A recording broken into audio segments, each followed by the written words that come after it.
वालेकुम अस्सलाम। बेटा क्या हाल है आप लोग के? खैरियत से हैं? कैसे मिजाज हैं आप लोगों के?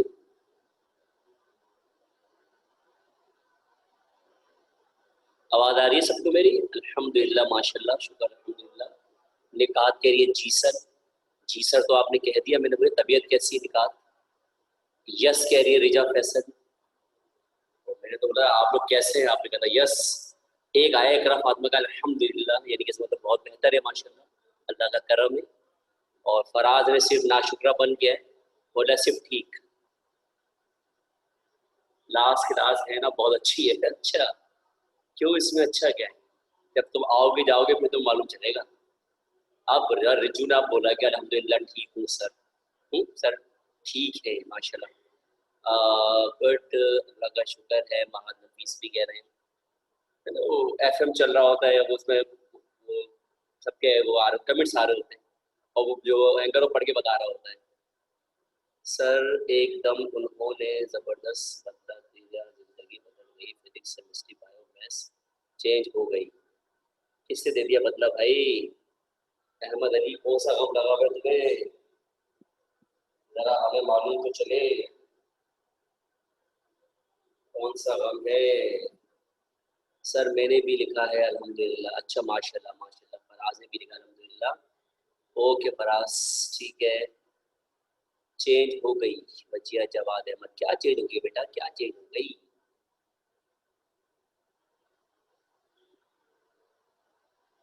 बुक्स चेंज हो गई है? सर केमिस्ट्री हर रोज पढ़ेंगे।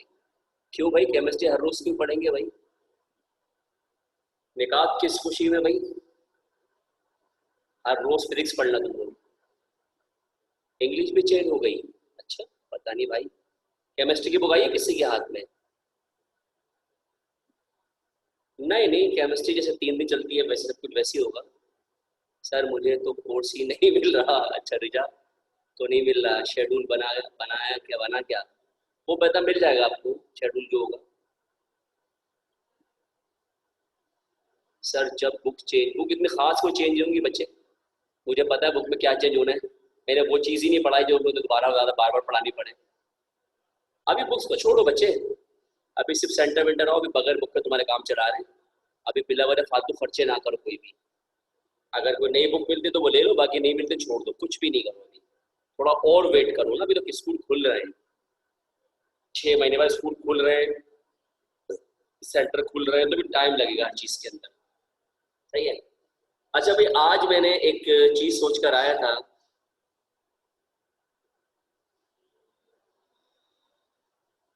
सर मैं तो कोर्स ले आया है, अब फिर लेना पड़ेगा। नहीं नहीं फिर नहीं लेना पड़ेगा इकराम।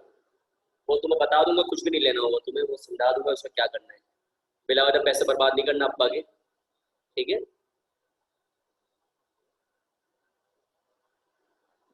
समीना से तो बोल रहा बायोलॉजी की बुक मिल रही किसी ने कहा था, और कुछ नहीं कहा था। अभी अब कुछ भी नहीं करो, कहीं किताबें तो आप कुछ भी नहीं ढूंढो। स्कूल सेंटर आओ, मैं आपको समझा दूंगा करना क्या है, उसके बाद देखना हर चीज़। सब अभी सबर कर लो, सब कुछ आहिस्ता आहिस्ता आपको हर चीज़ मिल जाएगी। हाँ बिल्कुल जज्बाती ना हो, अब्बा के पैसे बर्बाद करने की जरूरत नहीं है, सबर से काम लो हर चीज़ में। इतने एक्साइटेड ना हो। ठीक है। अच्छा भाई आज मैं सबसे पहले आपका थोड़ी देर के लिए एक सरप्राइज टेस्ट दे रहा हूँ जो मैंने पुराना पढ़ा है। पढ़ेगा कोई नहीं, कोई भी पिछला पढ़ के नहीं देखेगा। कुछ न्यूमेरिकल्स दूंगा वो आप सॉल्व करके मुझे दिखाते रहेंगे। ठीक है। आज का ये सरप्राइज टेस्ट होगा आपका, और आधे घंटे का टेस्ट होगा, उसके बाद फिर मैं क्लास शुरू करूंगा। ठीक है आगे। तो लेकिन कोई भी प्रॉमिस करे, कोई भी कॉपी किताब पिछली खोल के नहीं देखेगा कुछ भी। जो पहले एक न्यूमेरिकल पढ़े कुछ भी नहीं देखना है आपने, खुद करके दिखा रहे हैं। ठीक है। हाँ चले, अब कॉपी जो है ना आपकी फेयर कॉपी है, जो भी कॉपी रफ कॉपी ना, उसके बिल्कुल पीछे जो मिस करी वो छोड़ दो, मसला नहीं, वो तुम्हारा मिस वाला काम छोड़ देना, कोई इशू नहीं है। मैं सवालात बोल रहा हूँ और आप मुझे वो सवालात करके दिखाएंगे। ठीक है। चले बिल्कुल लास्ट में आ जाइए, सवाल लिखे, जल्दी जल्दी लिखिएगा। और मैं आपको 20 मिनट 25 मिनट दूंगा। जितने भी नुमेरिकल आता है जो भी आता है करना, नहीं आता छोड़ देना। ठीक है। करोगे तो आएगा, ऐसे नहीं बोलो कर पढ़ा ही नहीं है, कुछ करा ही नहीं है, ऐसा नहीं है। चैप्टर 2 तुमने लिया, चैप्टर नंबर तुम 6 से गायब हो गई थी अच्छे खासी। ठीक है। 7 से गायब हुई थी, 7 या 6 से जो भी आपके पास था। चले सवाल है कि calculate the number of moles, calculate the number of moles in 90 gram of carbon. Calculate the number of moles in 90 gram of carbon. अगला सवाल लिखो, calculate the number of moles in 100 gram of carbon dioxide, CO2. Calculate the number of moles in 100 grams of CO2 यानी carbon dioxide.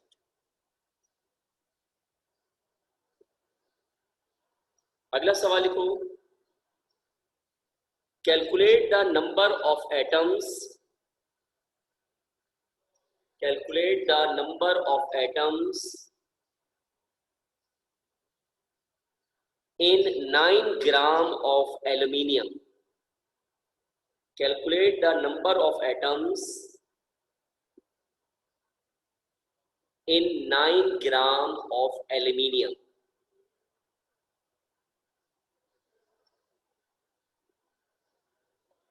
अगला सवाल लिखो, what is the mass of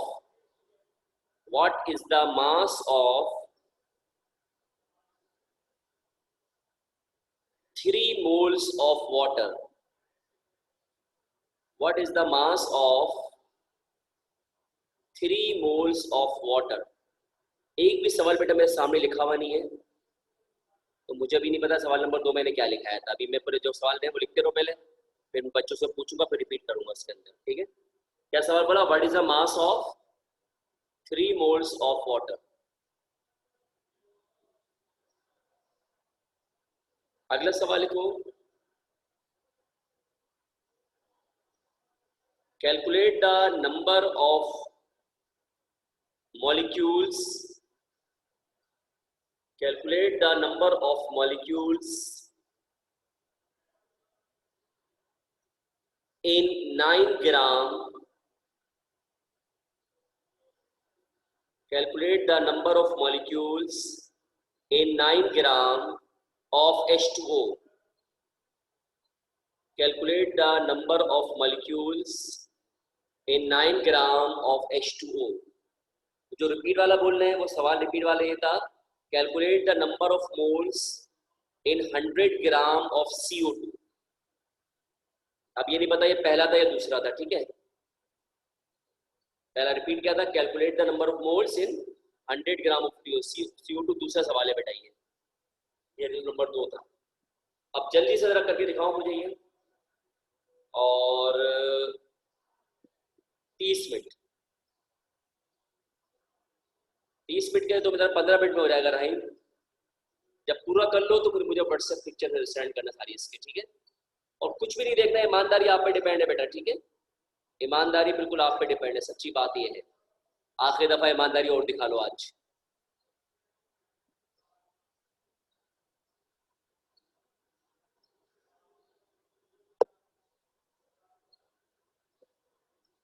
और एक बात और, हाँ एक बात और बता दूं कि जो 15 पढ़ ली है मैंने ट्यूसडे की पढ़ ली है, और मंडे को हमारी क्लास होती है ना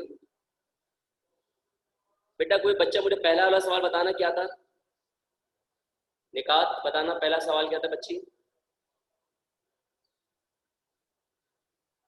मेरा ख्याल है calculate the number of moles था, और पत्नी कितने ग्राम थे कार्बन के निकालने थे? 90 gram. Calculate the number of moles in 90 gram of carbon है बेटा पहला. 9 ग्राम था. अच्छा, कैलकुलेट 90 या 9 था भाई? 90 कर लो, अब 9 भी तो 90 कर लो बेटा. Calculate the number of moles in 90 gram of carbon. Calculate the number of moles in 90 gram of carbon.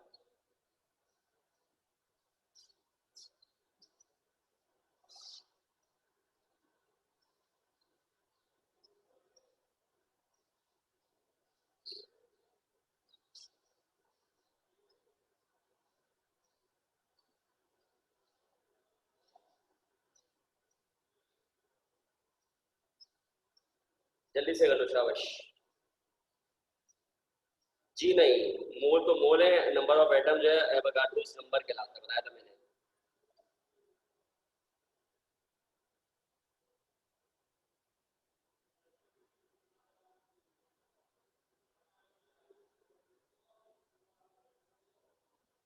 बिल्कुल ईमानदारी से करना, बड़ा बेईमानी नहीं होनी चाहिए जरा सी भी।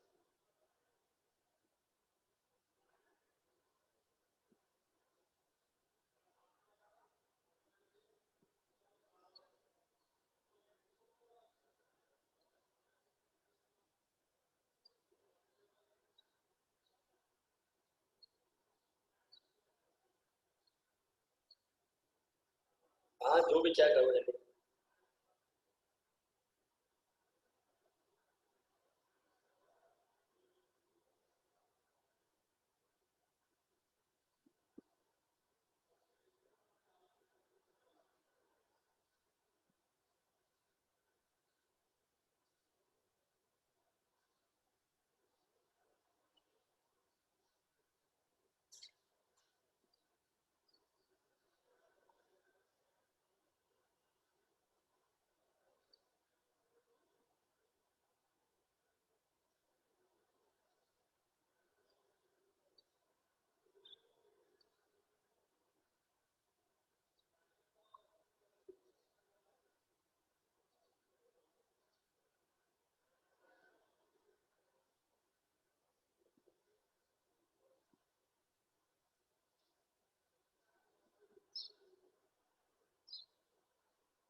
अभी सॉल्व हो रहा है ना, सब कर रहे हैं ना?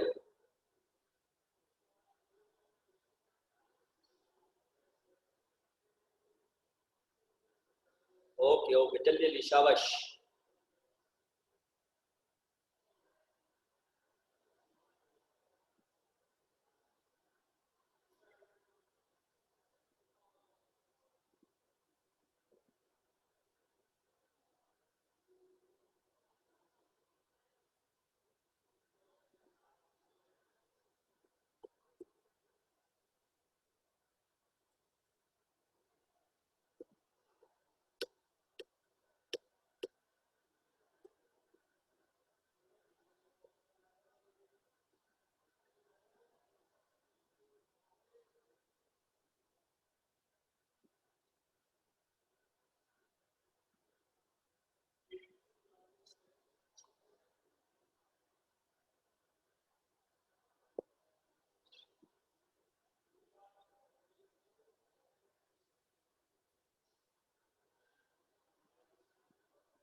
एक साथ पूरा शिफ्ट कर देना बेटा मेरे उस पर व्हाट्सएप पे, जब कर लो सारे। आंसर शेयर करने की जरूरत नहीं किसी के साथ भी, ये सब आपका कमेंट्स पढ़ेंगे Faraz.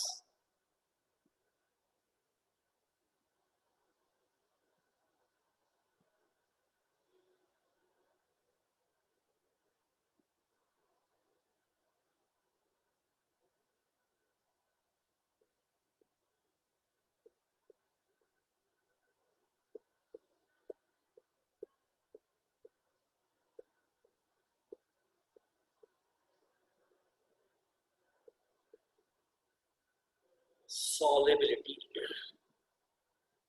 Salt dissolved easily in water. However, there is a limit on how the salt can dissolve in water. So,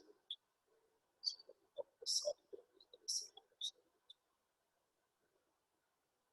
अच्छा जी, जवाब आना शुरू हुए क्या?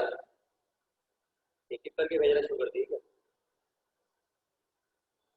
जोहा, जोहा कौन है भाई?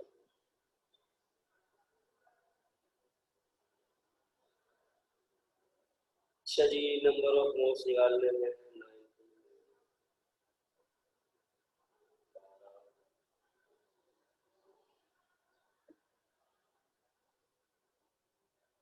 इतना शॉर्ट लिखा नंबर ऑफ मोड्स में है, आप खाली एन लिख लो वरना अगर मसला है तो छोटा है। ठीक है, CO2 के निकालने कितने में 100 ग्राम में, दोनों सही है भाई। ये भेजा किसने मुझे? ये आया जनाब जोहा की तरफ से। जोहा कौन है क्लास में? कोई भी नहीं मेरा ख्याल। दो सवाल भेजे से।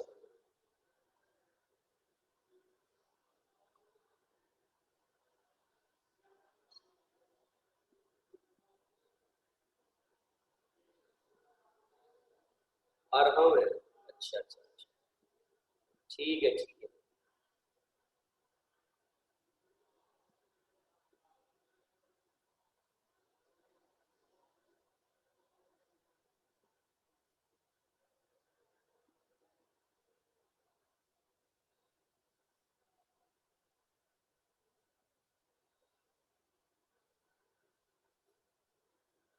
एल्युमिनियम का मास 27 होता है बच्चे। इससे तुम्हें क्यों याद हो जाए बेटा, ये सब चीजें खुद याद होनी चाहिए बच्चों आपको, ठीक है? आपको ये खुद होनी चाहिए याद, सही है?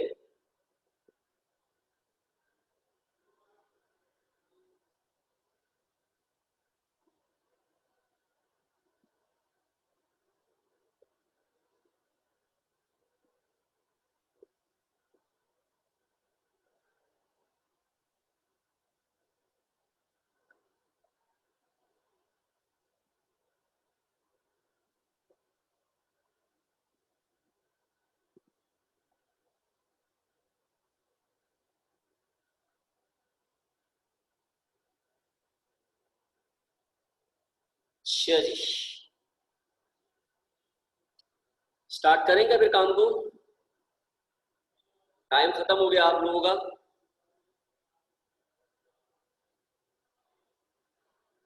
टाइम एंड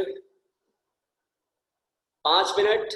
ओके, बस आपके पास सिर्फ 5 मिनट है, क्योंकि आप लोगों को तो 2-4 मिनट में सब सवाल कर लेने चाहिए, इतनी स्पीड आपको होनी चाहिए थी। अभी भी काफी स्लो है, लेकिन चलो इसका मतलब इम्प्रूवमेंट है।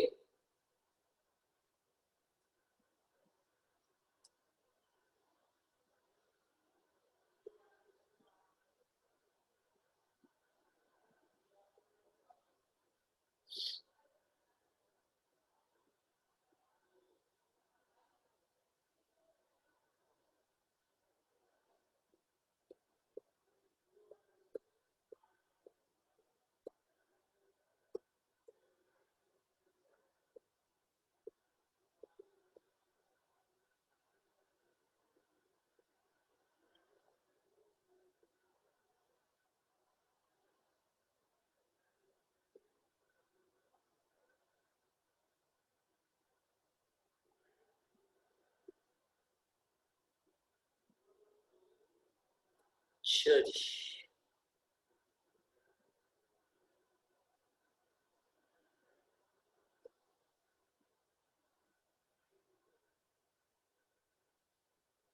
सही तो 3 heading pressure and logics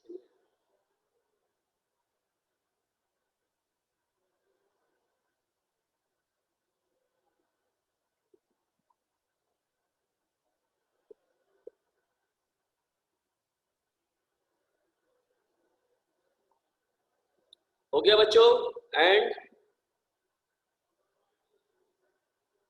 enough करें।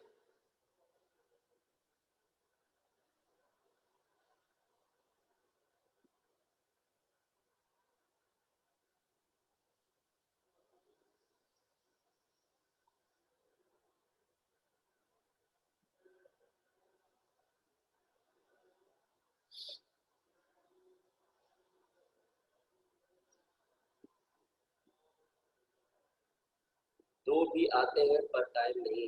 ठीक है बहुत है, बस सही है, बहुत है इतना। बस जितने सवाल कर लिए आप सेंड करते हैं मुझे अंदाजा हो जाएगा, क्योंकि एक दो सवाल मैंने रिपीट भी कर दिए हैं, तो तमाम सवाल का जो क्राइटेरिया आपके पास है वो ऑलमोस्ट सेम ही है, तो उसमें कोई ऐसा मसला नहीं है, आप जो है वो कर सकते हैं रिपीट, बाद में कर लीजिएगा। आप लोग उसमें भेज दें ताकि मैं अपना ये वर्क शुरू करूँ। जब आप क्लास में आओगे तो फिर नए सिरे से आओगे ना सही तरीके से। निकात बस बेटे रुक देना, बाकी भेजते रहो मुझे, मैं भी थोड़ी देर में देखता हूँ उसको, ठीक है। लेक्चर्स के दौरान देख लेता हूँ। असरा का है मेरे पास भी।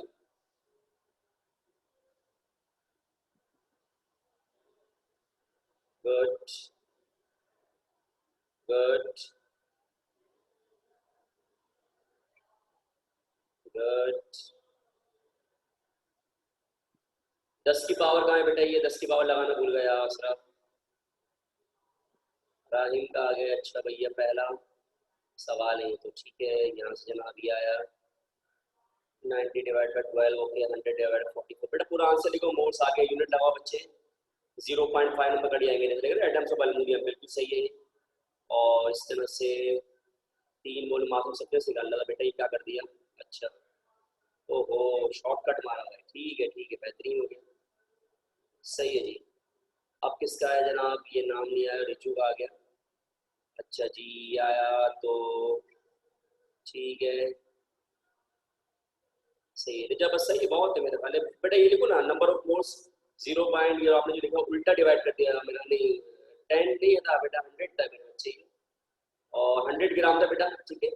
और 100 डिवाइड बाई 44 जो आंसर आएगा उसको मोल लगाएंगे आप, सही है। हाँ जी, अब आ रहे टनाटन सही तरीके से। और ये जनाब आया दूसरा, ठीक है ओके, ठीक है। 10 की पावर 23 और ठीक है, ओके ओके सही है, चलो। असरा जी बेटे सही किया असरा, ठीक है। राहिम ने भेजे हुए 5 मिनट चेक कर लिए थे पहले, दोबारा आ गई है। राहिम ये नंबर ऑफ मोड लिख के ना उसके आगे मोड्स भी लगाया करो बेटा, ठीक है। पूरा आंसर लिखा करो बच्चे, जैसे लिखा ना आपने नंबर बेटा बराबर 2.00 10 की पावर 23 एटम्स ऑफ अल्मोनियम, ये पूरा आंसर कहलाता है, ऐसे पूरा लिखा करो चीज, ठीक है। तो वो चीज़ अच्छी रहेगी साफ, मतलब जैसा कि आपने शॉर्टकट मार दिया आखिरी सवाल है तो स्कोर के अंदर ये शॉर्टकट नहीं चलेगा, ठीक है। लेकिन सही है बात, तो आप लिख देना उठा के। अच्छा ये किसका हुआ जोड़ा वाला जाए बेटा, पूरा आंसर लिखो इसका। नंबर ऑफ एटम्स 2.007 मल्टीप्लाई 10 की पावर 23 एटम्स ऑफ एल्यूमिनियम, है ना। पूरा आंसर बेटा, आपने पावर जो है वो गायब कर दिया। 6.023 मल्टीप्लाई 10 की पावर 23 बेटा पूरा होता है ये, ठीक है। चेक कर लेना इसको। इस पर जोहा लिखा हुआ है, राहिम का राहिम ही है मेरे ख्याल, ठीक है। क्या जोहा जो मुझे नहीं पता कौन है, चले बाकी लोग बेटा सेंड करते रहिएगा मुझे बाद में, ठीक है। आ रहे बेटा टॉपिक के ऊपर, और काम को मजीद आगे बढ़ाते बच्चों। आप नहीं हो राहिम तो होगा कोई और होगा, मुझे नहीं पता बारे ओके ओके राहिम ओके। अच्छा जी किसने भेजा है? ये बगल नाम का है भैया। राइटिंग भी साफ सुथरी है, शॉर्टकट कैसे मारे हुए ना, फार्मूला मास करके। और दूसरा सवाल है नंबर ऑफ सब्सटेंसेस 12 जरा 32 384, व्हाट इज दिस? गलत क्या है बेटा? ये गलत है, दिख रहा, ये गलत है, दूसरा वाला गलत है, तीसरा वाला सही है, चौथा वाला भी सही है, दूसरा गलत है बेटा एक खाली।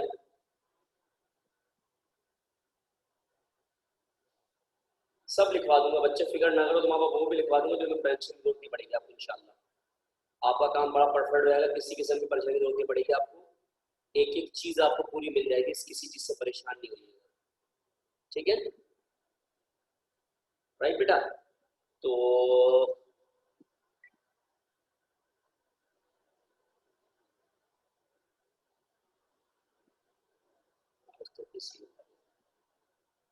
अच्छा जी, तो जनाब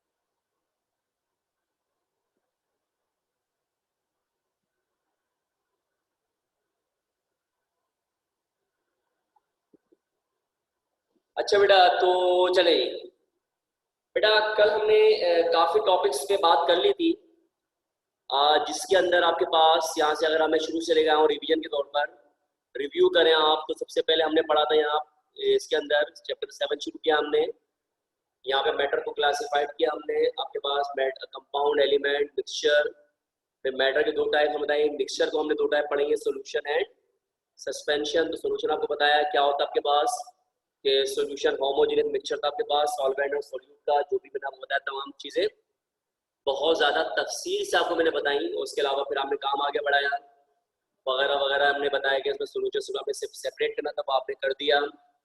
फिर मैंने आपको सस्पेंशन के बारे में आपको बताया बेटा, ठीक है, आपने जनाब सस्पेंशन किया, इसको हमने सोल्यूशन सस्पेंशन में हमने डिफ्रेंसिएशन करा, और फिर इसमें हमने डिफरेंस किया, और आज हम पढ़ेंगे बेटा आपके पास, आज हम जनाब पढ़ेंगे इसके अंदर जो टॉपिक पढ़ेंगे वो पढ़ेंगे आपके पास सॉलिबिलिटी। सॉलिबिलिटी को उर्दू में कहते हैं हल पजीरी। अब ये होती क्या है ना, अगर आप इसको थोड़ा सा आसान जबान में समझे, अगर मैं आपको समझाऊं थोड़ा सा, मैं कहता हूँ बेटा आप जो है वो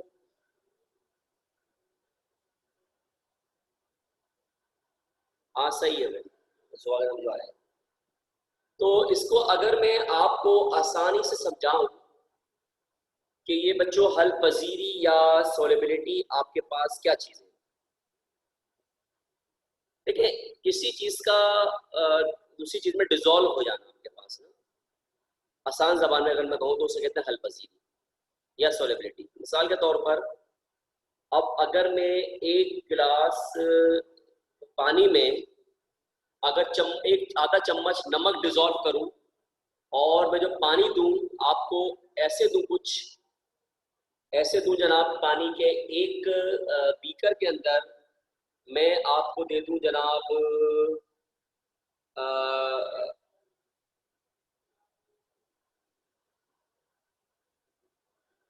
ठीक है, तो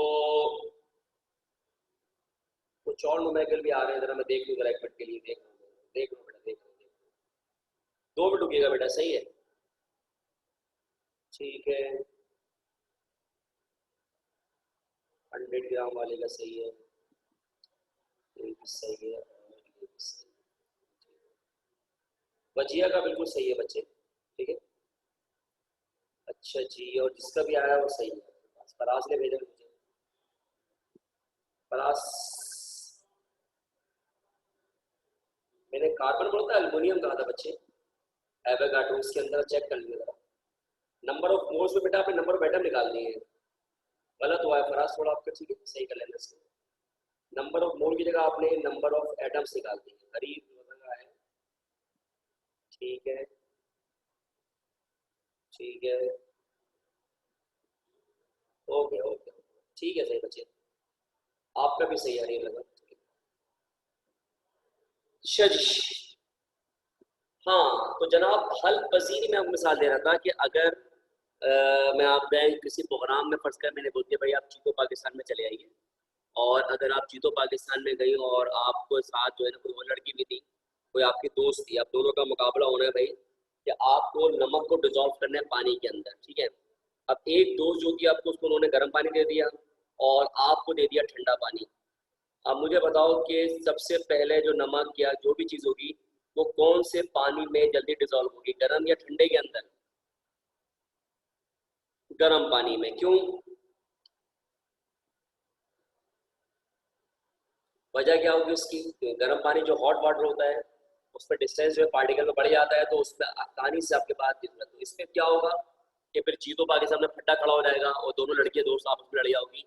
क्यों लड़ जाएंगे भाई? क्योंकि भाई कॉमन सेंस की बात है कि भैया ठंडा पानी में तो सुबह तक भी बैठी रहूंगी जब भी चीज डिजोल्व नहीं होगी। मिसाल के तौर पर इस तरह से जब आप अभी जब मौसम आते हैं हमारे पास, रमजान का सीजन आता है, ठीक है नहीं कभी भी फैन में नहीं हूँ मैं, ऐसी बात बोल रहा होता हूँ खाली, क्योंकि वो आप लोग जब चीज़ें देख रहे होते हैं ना उस चीज़ पे मैं बात कर रहा हूँ नॉर्मली, वरना इतना फारिग टाइम नहीं कि फालतू चीज़ें देखूँ, टाइम पर बात करूँ।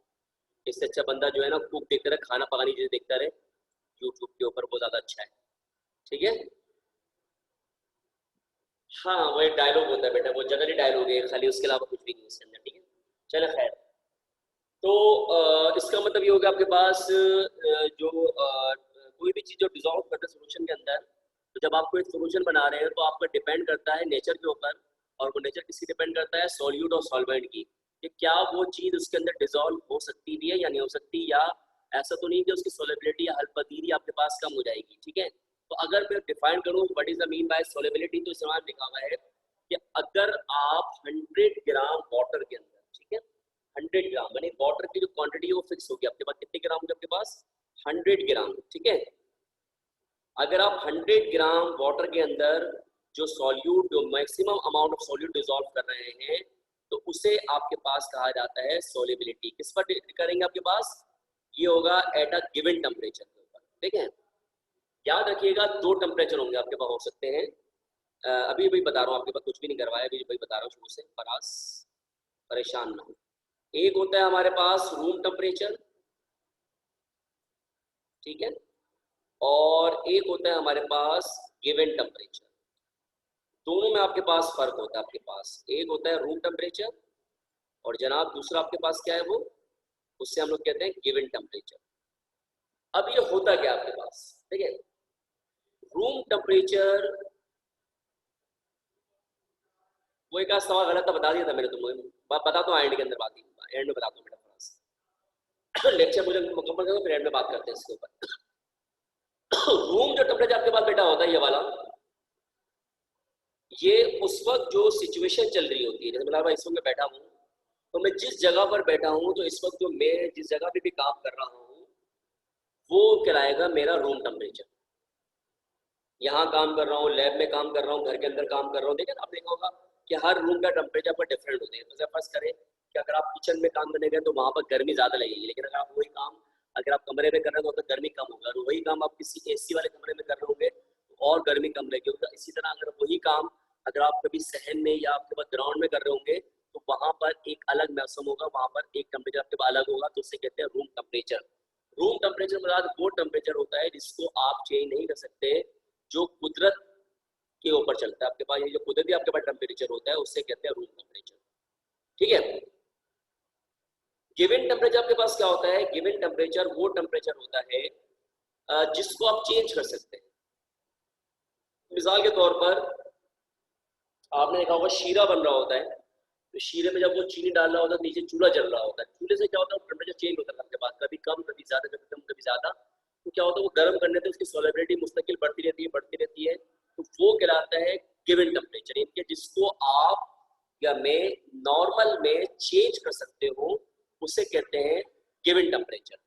तो यहाँ पर जो बात हो रही है वो बात हो रही है गिवन टेम्परेचर के ऊपर। इसका मतलब ये है कि जब आप सोलेबिलिटी की बात करेंगे तो फर्स्ट कीजिए जनाब, आपने लिया नॉर्मली एक अदद बीकर, राइट, और बीकर के अंदर आपने 100 ग्राम या ml, 100 ग्राम या ml कहते हैं उसको, पानी ले लिया आपने 100 ml। पानी की मिकदार आप चेंज नहीं कर रहे हैं, इसको ग्राम के लें या ml के लें, बात आपको एक ही है, यानी कि इतना पानी फर्स्ट करेंगे 100 ml आपने फिक्स ले लिया, ये चेंज नहीं होगा आपके पास, ये बात ध्यान में रहे, पानी पड़ा हुआ है इसके अंदर, ठीक है। अब जब आप क्या करेंगे, इसमें कोई चीज मिलाएंगे, फर्ज करें मैंने सॉल्ट मिलाया, अभी मैं इसको गर्म नहीं कर रहा, बस सॉल्ट मिलाया, NaCl का, ठीक है। अभी जरा सा मैंने नमक डाला तो पूरा नमक इसमें डिजोल्व हो गया, फिर डाला फिर डिजोल्व हो गया, अब डाला तो मैंने देखा कि नमक इसकी ना ऐसे तह में बैठ रहा है ऐसे करके इस जगह जाके, ठीक है। अब मैंने क्या करा, अब मैंने यहाँ से इसको हीट करा। हीट का मतलब ये हो गया कि अभी जो मैं काम कर रहा था किस पे कर रहा था, वो कर रहा था रूम टेम्परेचर पर। अब मैं किस पर आ गया, गिवन टेम्परेचर पर। तो क्या होता है, इसमें गर्म करूंगा ना, तो गर्म करने से क्या होगा, ये जो नमक हो ये वाला ये भी बकिया में डिजोल्व हो जाएगा, और फिर मैं थोड़ा सा और नमक डालूंगा। एक वक्त ऐसा आएगा कि गर्म करने के बाद भी, गर्म करने के बाद भी यहाँ पर जो है वो नमक जो है वो ऐसे के ऐसे मौजूद रहेगा। इसका मतलब है कि इसकी जो कैपेसिटेंस है वो अब इसको डिसॉल्व करने की खत्म हो गई है। तो इस टेम्परेचर को या इस स्टेट को हम कहते हैं सॉल्युबिलिटी। क्या कहते हैं बेटा इसको, हम लोग कहते हैं, इसे कहते हैं सॉल्युबिलिटी। यानी कि एक ऐसा सॉल्यूशन जो कि रूम टेम्परेचर पर 100 ml पानी में बनाया जाता है, उसे कहा जाता है सोल्यूबल सॉल्यूशन या सॉल्युबिलिटी। क्रिस्टलाइजेशन बेटा अलग चीजें बताऊंगा बाद में, उसको मैं कैसे बनाते हो अलग चीज आपके पास, ठीक है। तो एक ऐसा टेम्परेचर जिसको 100 ग्राम पानी या 100 ml बॉटल में गिवन टेम्परेचर पे बनाया जाता है, वो आपके पास क्या कहलाती है, सॉल्युबिलिटी या सोल्यूट या सोल्यूबल सॉल्यूशन कहलाता है। यहाँ लिखा आपके पास कि solubility is the maximum amount of solute. Amount इसका सोल्यूट का मैक्सिमम अमाउंट कितने पर कैन बी डिसॉल्व, कितने में, 100 ग्राम ऑफ सॉल्वेंट। सॉल्वेंट क्या होगा, यकीनन पानी वगैरह होगा, तो क्या 100 ग्राम में डिसॉल्व हो जाए इस पर एट अ गिवन टेम्परेचर के ऊपर होगा आपके पास। यानी कि टेम्परेचर को आप क्या करें, चेंज कर सकते हैं, यानी कि उसकी जो गुंजाइश है उस सॉल्ट को डिसॉल्व करने की वो खत्म हो जाती है। तो वो क्योंकि जब आप गर्म करोगे ना तो उसकी सॉल्युबिलिटी बढ़ जाएगी, अच्छी हल्की बढ़ जाती है, तो एक बार वो खत्म हो जाती है, ठीक है ना। तो किसी चीज को हीट करने पे उसकी हल्पदीनी में इजाफा हो जाता है आपके पास आके, ठीक है। तो लिहाजा सॉल्युबिलिटी जो होती है वो 100 ml पानी में बनाया हुआ सोल्यूशन है गिवन टेम्परेचर के ऊपर। एक ऐसा सोल्यूशन जो कि 100 ml पानी में बनाया जाता है गिवन टेम्परेचर के ऊपर, this is called soluble solution जनाब, इसे हम लोग कहते हैं सॉल्युबिलिटी, ठीक है। अब सॉल्युबिलिटी डिपेंड किस पर करती है, जब हल्पदीनी कर रहे हैं तो यकीनन आप देखिए उस पर नेचर भी डिपेंड करेगी, यानी कि पानी ठंडा है पानी गर्म है, ऐसा है नहीं है। तो इसीलिए कहते हैं उसको कहते हैं फैक्टर्स, क्या कहते हैं उसको, फैक्टर। तो सोलेबिलिटी किसी भी चीज की जो होती है वो मुख्तलिफ फैक्टर्स पे डिपेंड करती है, यानी कि उसमें जो हम जो डिपेंड करते हैं जो चीजें इस्तेमाल करते हैं उसमें आपके पास मुख्तलिफ फैक्टर्स होते हैं, ठीक है। यानी कि आप, मैंने आपको मिसाल दी, एक सादा पानी है, एक ठंडा पानी है, एक गर्म पानी है। ठंडे पानी में जो है वो थोड़ा देर में डिजोल्व होगी, गर्म पानी में थोड़ी जल्दी हो जाएगी, और सादा पानी में आपके पास दरमियानी है, बहुत जल्दी ना बहुत देर में, दरमियानी आपके पास जल्दी आपको डिजोल्व हो जाएगी आपके पास, लेकिन ठंडे के मौलादत। इसका मतलब ये हो गया कि सॉल्युबिलिटी जो डिपेंड करती है वो दोनों की नेचर पर डिपेंड करती है, किसकी, सॉल्वेंट की भी और सॉल्यूट की भी। यानी कि सॉल्युबिलिटी जो होती है वो दोनों की नेचर पर डिपेंड करती है, किसकी, सॉल्वेंट की भी और सॉल्यूट की भी। जैसे तो जनाब इसे कहते हैं फैक्टर्स अफेक्टिंग द सॉल्युबिलिटी, कि सॉल्युबिलिटी पे कौन कौन से फैक्टर्स आपके पास डिपेंड करते हैं, ठीक है। उसमें क्या क्या आपके पास जनाब, ये पहला nature of solvent, nature of solute, यानी कि वही ना मैं बताया आपको भी 2 मिनट पहले कि सॉल्यूट और सॉल्वेंट की नेचर क्या है। मिसाल के तौर पर बोलूं, पानी में आप पेट्रोल डिसॉल्व कर रहे हो तो सर फाड़ दो मेरा और डिसॉल्व कर लो उसके अंदर, डिसॉल्व आपके पास नहीं होगा, ठीक है। नहीं नहीं सब सेपरेट लेके नहीं आने, बता देता हूँ मैं आखिर के 10 मिनट बताता हूँ आपको क्या करना है, सेंटर आएंगे तो सही है, वो आखिर 10 मिनट याद दिला देना, बता दूंगा सब क्या होता है इसमें। ऐसा नहीं कि हाथी जैसा बैग उठाकर लेकर आ जाओ, ऐसा कुछ भी नहीं होगा, ठीक है। तो जनाब क्या आपके पास नेचर ऑफ सॉल्वेंट होगा, उसके बाद नेचर ऑफ सॉल्यूट होगा, उसके बाद टेम्परेचर होगा, और एक और होता है फैक्टर जिसे कहते हैं प्रेशर। क्या कहते हैं उसको, प्रेशर, ठीक है। तो जो सॉल्युबिलिटी होती है आपके पास वो डिपेंड करती है किस पर, सबसे नेचर ऑफ सॉल्वेंट पर भी डिपेंड करती है, नेचर ऑफ सॉल्यूट हो जाती है। इसमें लिखा हुआ है कि आयोडीन डिसॉल्व्स, एक्सप्लेन दीजिए, iodine dissolve better in alcohol than in water. Iodine क्या होता है, आयोडीन ज्यादा आसानी से किस में डिसॉल्व हो सकता है आपके पास, अल्कोहल में हो सकता है आपके पास, किसके मुकाबले में, पानी के मुकाबले में। तो ये आयोडीन की नेचर है आपके पास। आयोडीन की नेचर बता दो, पर पेट्रोल जो होता है वो ज्यादा आसानी से, पेंट जो होते हैं, पेंट्स वगैरह जो होते हैं कलर वाले, उसमें डिसॉल्व होता है आराम से, बनिस्बत पानी के, पानी में डिसॉल्व नहीं होगा आपके पाउडर, तो दिस इज द नेचर। तो लिहाजा जब आप किसी चीज को सॉल्युबल सॉल्यूशन बना रहे होते हैं तो आपको उसकी नेचर भी देखनी होती है कि क्या वो चीज पर डिजोल्व होगी या नहीं होगी आपके पास, ठीक है। जैसे बताया यहाँ पर कि आयोडीन जो होता है वो आराम से अल्कोहल में डिजोल्व हो जाता है, तो ये इसकी नेचर है आपके पास किसकी, आयोडीन की, किसके मुकाबले में, वाटर के मुकाबले में, ठीक है। अब आप पानी में डिजोल्व करे आओ पागल बन जाओगे, डिजोल्व भी होते आराम से, बहुत देर लगेगी। लेकिन जैसे ही आयोडीन आप डालोगे अल्कोहल में, अल्कोहल का फॉर्मूला जनाब क्या होता है, इथाइल अल्कोहल होता है आपके पास C2H5, और वो है जिससे आपके पास हैंड सैनिटाइजर वगैरह बना रहे हैं, ये अल्कोहल होता है आपके पास, ठीक है, C2H5OH। तो इसमें ये डिजोल्व हो जाएगा पानी में, किसी पानी के अंदर, तो ये इसकी नेचर है आपके पास, ये कहते हैं नेचर। इसी तरह से सॉल्यूट भी देखना पड़ता है, इसमें नेचर किसकी हो गई, ये अल्कोहल क्या चीज है, सॉल्वेंट है सॉल्यूट है, बताओ अल्कोहल क्या है, ये अल्कोहल है क्या बेटा आपके पास, ये अल्कोहल सॉल्वेंट है जी, तो ये नेचर किसकी हो गई आपके पास, सॉल्वेंट की हो गई। इसी तरह से नेचर जो होती है वो सॉल्यूट की भी देखनी पड़ती है।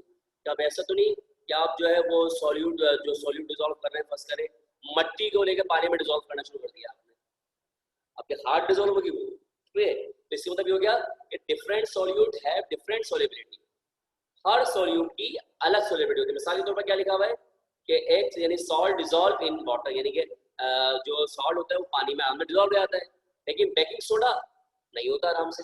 बेकिंग सोडा किसे कहते हैं, खाने वाला सोडा, तो नमक पानी में डिजोल्व करेगा आराम से हो जाएगा, लेकिन बेकिंग सोडा उसमें डिजोल्व आराम से नहीं होता। कभी कभी देखा होगा आपने, जो बेकिंग सोडा होता है आपके पास वो कहाँ मिलाते हैं, बेकिंग सोडे को आप कहाँ मिलाते हैं, ज़्यादातर आटे में मिला रहे होते हैं, जहाँ पे आप काम करते हैं ना उसमें पानी में डालते हैं बेकिंग सोडे को, आटे में मिला के फिर उसका आटा गूंद होता है आपके पास, बेसन में कहीं भी डालते होते हैं ना केक वगैरह में, वो आटे में डालते हैं, पानी में डालते हैं बेकिंग सोडे को, क्योंकि वो आराम। लेकिन नमक जो होता है वो आप चाहे पानी में डाल लें या कोई और डाल लें तो कोई मसला नहीं आपके पास, तो लिहाजा ये इसकी नेचर है। तो नेचर क्या है सॉल्ट की, कि वो सॉल्ट जो होता है वो आराम से पानी में डिजोल्व हो जाता है, ठीक है। तो ये हो गई इसकी दो नेचर। तीसरी आपके पास क्या है, टेम्परेचर, ठीक है। टेम्परेचर क्या मुराद है, मैंने आपको बताया कि टेम्परेचर मतलब हो गया आपके पास दर्जा हरारत, है ना। अभी आपने देखा कि गर्म चीजों के अंदर, गर्म चीजों के अंदर आपके पास क्या होता है, आराम से कोई चीज डिजोल्व हो जाती है, सॉलिड डिजोल्व रहता है, जबकि ठंडे चीजों के अंदर आपके पास जो है वो आराम से डिजोल्व नहीं होती। तो इसका मतलब ये हो गया कि अगर आप बात करते हैं सॉलिबिलिटी की, तो सॉलिबिलिटी का एक मेन फैक्टर जो है वो टेम्परेचर भी है। वो जब सेंटर होकर बता दूंगा पैराग्राफ भी निकल जाएगा हमारे को, मुश्किल नहीं लिखा हुआ इसके अंदर भी, ठीक है। इसमें और भी चीजें नहीं लिखी गई पूरी, बता देता हूँ, उसमें जब आओगे सेंटर तो बदल जाएगा उसमें, ठीक है। किताब में लिखा हुआ सारा, कोई मुश्किल काम नहीं, ठीक है। तो टेम्परेचर क्या होता है, देखिए टेम्परेचर जो होता है वो सोलेबिलिटी के साथ डायरेक्टली प्रोपोर्शनल होता है, यानी कि जितनी ज्यादा सोलेबिलिटी होगी उतना आपके पास क्या होगा, वो टेम्परेचर होगा। फर्स्ट करें एस मेरे पास क्या सोलेबिलिटी, तो टेम्परेचर भी क्या होगा, यानी कि जितना ज्यादा पानी गर्म होगा उतना ही ज्यादा उसके अंदर सॉल्यूट डिजोल्व हो रहा होगा। इसका मतलब ये हो गया कि जो सॉल्युबिलिटी होती है, कि the solubility of a substance is directly proportional to the temperature. Temperature को बढ़ाने से सॉल्युबिलिटी बढ़ जाती है और टेम्परेचर को कम करने से सॉल्युबिलिटी आपके पास क्या होती है, कम हो जाती है। जब आप रमजान के अंदर शरबत बना रहे होते हैं, जो सिरप हम तैयार कर रहे होते हैं, शरबत जो तैयार कर रहे होते हैं, तो सबसे पहले जब उसमें चीनी घोलते हैं तो वो हमारे पास सादा पानी होता है। ऐसा नहीं होता कि फ्रिज का यख पानी निकालें, यख पानी में आप चीनी डालोगे तो वो जितनी भी घुमाते रहोगे वो नीचे बैठती रहेगी आपके पास, वो आराम से डिजोल्व नहीं होगी। इसका मतलब ये हो गया कि टेम्परेचर कम करने से, यानी ठंडा होने कम होने, टेम्परेचर आपके पास कम हो रहा है, तो इसका मतलब ये हो गया कि टेम्परेचर कम करने से हमारे पास जो सॉल्युबिलिटी है वो कम हो रही है, और टेम्परेचर को बढ़ाने से हमारे पास जो सॉल्युबिलिटी आपके पास क्या होती है वो बढ़ जाती है।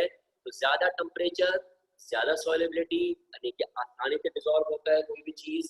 कम टेम्परेचर कम सॉल्युबिलिटी, यानी कि आसानी से डिसॉल्व वो चीज नहीं हो रही होती। तो इसको आसान जबान में अगर हम पढ़ते हैं तो मैंने आपको क्या बताया कि the solubility of any substance is directly proportional to the temperature.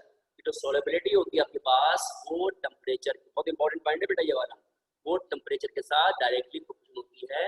यानी कि जब आप फर्स्ट करने कोई चीज गर्म करते हैं तो उसके जो मॉलिक्यूल होते हैं ना, उसकी इंटरनल एनर्जी बढ़ जाती है, इंटरनल एनर्जी बढ़ जाती है। तो आपको पता है गर्म करने में वो चीज फैलती है, एक्सटेंड होती है। जब एक्सटेंड होती है उसके पार्टिकल के दरमियान आपके पास जो जगह होती है वो ज्यादा बन जाती है। जब ज्यादा जगह बन जाती है तो क्या होता है कि वो जो चीज होती है ना, जो चीज नहीं मिली होती है, उसकी हल पसीरी में इजाफा हो जाता है। इसी तरह से जब कोई चीज ठंडी होती है तो आपको पता है वो सुकड़ती है, जब सिकुड़ती है तो क्या होता है, उसके पार्टिकल काफी करीब आ जाते हैं। करीब आ रहे होते हैं तो उसमें जो नया आने वाला जो सॉल्यूट इन पार्टिकल होता है उसको जगह नहीं मिलती। तो जगह नहीं मिली होती तो इसमें क्या होता है, जगह ना मिलने की वजह से वो जो सॉल्ट होता है वो पानी में, ठंडे पानी में डिजॉल्व नहीं हो रहा होता। ठीक है ना। तो इसीलिए हम कहते हैं कि जो सॉल्युबिलिटी होती है वो क्या है आपके पास, the solubility of any substance directly proportional to the temperature. जो सॉल्युबिलिटी होती है वो टेम्परेचर के साथ डायरेक्टली प्रोपोर्शनल होती है। टेम्परेचर बढ़ाने से बढ़ जाती है, टेम्परेचर कम करने से आपके पास क्या होती है बेटा, वो कम हो जाती है आपके पास। इसी तरह सॉल्युबिलिटी प्रेशर पे भी डिपेंड करती है। प्रेशर का बस होता है दबाव, इस पे नहीं लिखा हुआ, मैं लिखवा दूंगा जब आप आओगे तो, ठीक है। सॉल्युबिलिटी एंड प्रेशर, प्रेशर में क्या होता है कि जितना ज्यादा प्रेशर होगा सॉल्युबिलिटी उतनी ही ज्यादा होगी, और जितना कम प्रेशर होगा सॉल्युबिलिटी आपके पास क्या होगी, उतनी कम होगी। इसकी मिसाल अगर आपको लेनी है तो इस तरह से आसानी से मिसाल लेने से करके,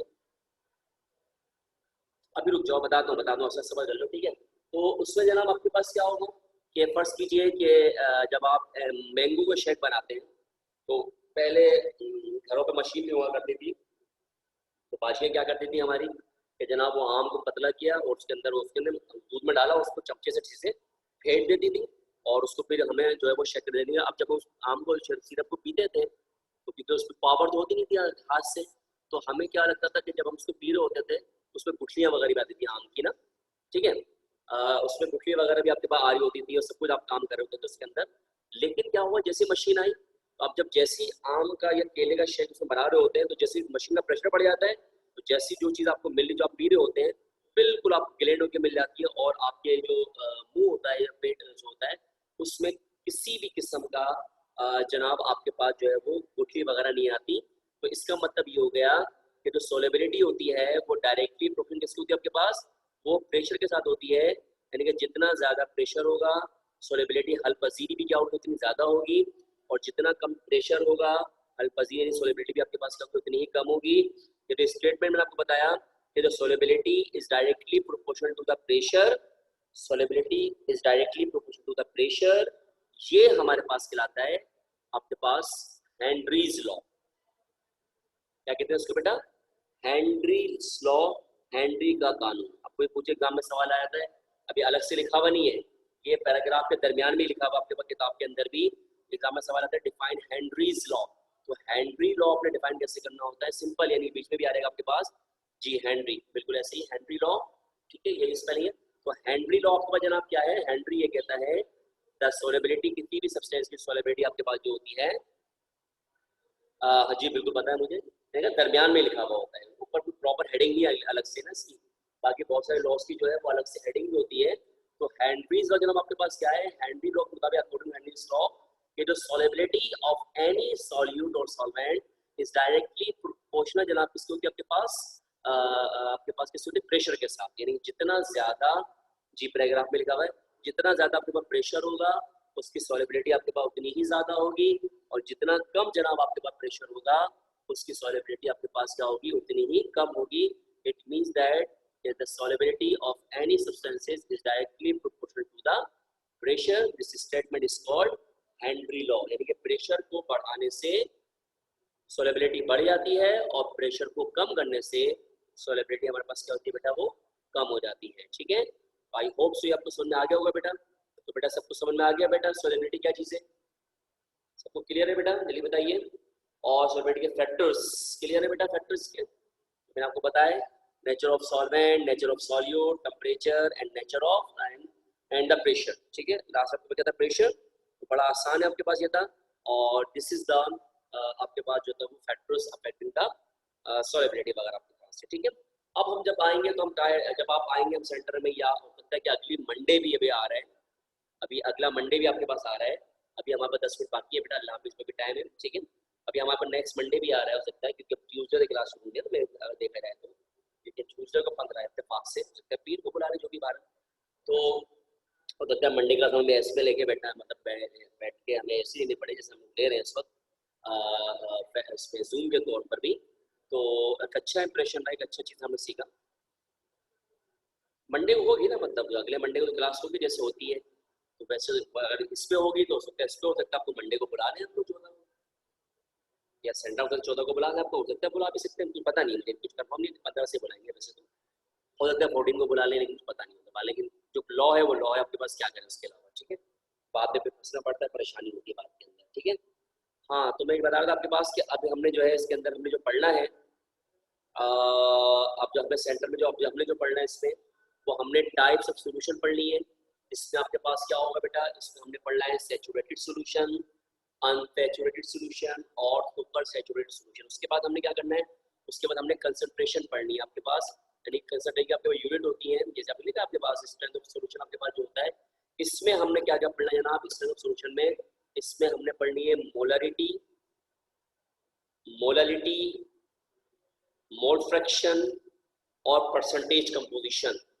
ये चारों टाइप्स के आपके पास न्यूमेरिकल्स होंगे आपके पास, ठीक है। और क्या क्या पढ़ना होगा जनाब हमने, इसमें हमने पढ़ना है मोलरिटी, स्लाइड्स पे अपनी वो सब डायरेक्ट काम कराऊंगा आपके बारे में, ठीक है जनाब। इसमें हमने क्या पढ़ना है, इसमें हमने पढ़ना है मोलरिटी, मोलालिटी, मोल फ्रैक्शन और परसेंटेज कंपोजिशंस के न्यूमेरिकल्स होंगे, जो कि नॉर्मली हम करेंगे कब, इंशाल्लाह ताला नेक्स्ट वीक के अंदर वो हमारे पास होंगे। इसके अलावा एक टॉपिक बहुत ही जबरदस्त किस्म का अहम टॉपिक आपके पास और बहुत दिलचस्प टॉपिक है आपके पास, ठीक है। वो आपके पास होगा जनाब क्रिस्टलाइजेशन का आपके पास, ठीक है। तो वो क्रिस्टलाइजेशन जो है वो टॉपिक भी पढ़ना है कि क्रिस्टल्स जो है वो हम लोग नॉर्मली लाइफ में वो क्रिस्टल्स आपको किस तरह से बना रहे होते हैं आपके पास, ठीक है।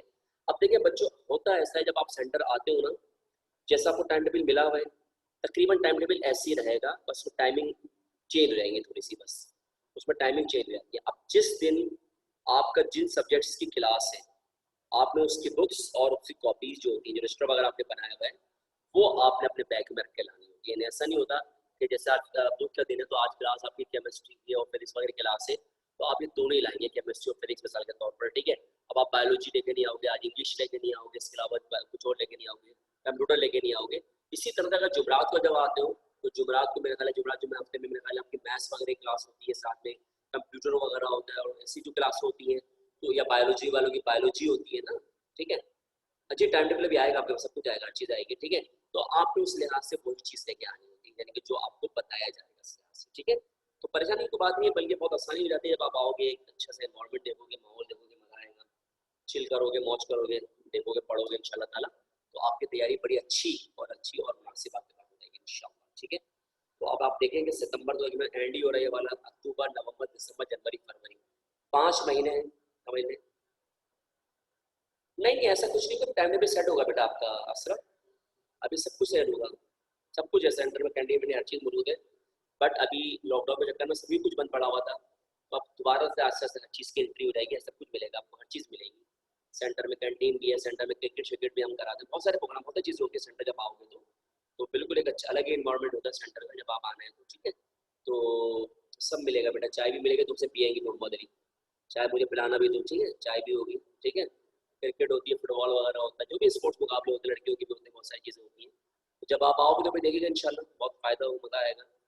तो अभी कोविड के चक्कर में तो बिल्कुल याद है, सब बैठे हुए हैं और इंशाल्लाह फिर अभी बैठे हुए हैं भी, तो अभी जब आप आओगे तो इतने से बच्चों में तो क्लास भी नहीं बनती, इससे डबल बच्चों में एक सेक्शन बनता है, ठीक है, डबल से भी ज़्यादा होते हैं इसके अंदर जितने बच्चे हमारे अभी आए हुए हैं। तो फिर एक अलग ही सेटअप होगा इंशाल्लाह, जब आप आओगे मज़ा आएगा पढ़ने में, काम करने में, फिजिकली, ठीक है। तो उसका अपने एक मज़ा आएगा आपके पास, ठीक है। तो इंशाल्लाह फिर आपको मंडे को आपको मिलता हूँ मैं, तो बाकी मेरे तो आज क्लास 30 क्लास एंड हो गई है, तो मंडे को आप मुलाकात करते हैं बेटा, ठीक है।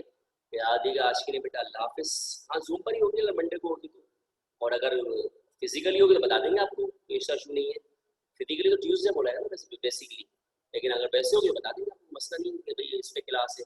देखा तुम्हें बड़ा अच्छा लग रहा है अभी, लेकिन जब तुम आओगे ना वहाँ से आती हो तुम आओगी वो पेपर स्टील डाउन क्वेश्चन हदीस से, फिर पूछूंगा तुमसे मैं कि हाँ भाई मज़ा आ रहा है, क्या आ रहा है, मज़ा आएगा, मज़ा अपनी आएगा रास्ते का, लेकिन बहुत फ़र्क पड़ेगा आपके पास, ठीक है। तो चले फिर, अल्लाह हाफिज़, याद रखिएगा, अल्लाह हाफिज़, अस्सलाम वालेकुम और रहमतुल्लाहि व बरकातुहू, टेक केयर, अपना ख्याल रखिएगा, अल्लाह हाफिज़। नहीं नहीं, जूम डिलीट फिट मत करना भाई, अभी जूम बहुत चलेगा, अभी अभी कुछ नहीं करना जूम को, जूम तुम्हारा कुछ नहीं ले रहा अभी, ठीक है, ऐसा कुछ नहीं होगा।